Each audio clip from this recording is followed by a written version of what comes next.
ख्वाब जिसकी खरीद फरोख्त का इरादा रखते हैं, जो चाहिए उससे हिसाब थोड़ा ज़्यादा रखते हैं, कि मलमल धोए हाथ फिर भी ये गुलाब की पंखुड़ियाँ मुरझा कर भी सांस हमसे आधा लेते हैं। कि किसी ने कहा मैं तेरे आरज़ू की सबब में बस, मैंने हाथ जोड़े हैं तेरे इश्क़ के ज़हन में बस। कि मेरे खालीपन का अधूरा हिस्सा जो तुम ले गए हो, मुझसे कहो तुम कौन सा किस्सा ले गए हो। कि तुम्हारी हर कहानी का अलग किरदार था मैं, ये चंद लोगों में तुम कैसे भूल गए हो।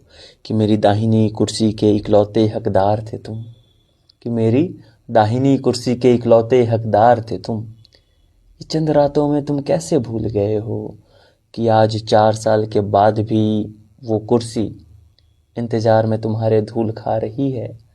मगर कल कोई कह रहा था उसे दीमक लगने वाली है, कोई कह रहा था तुम्हारी शादी होने वाली है।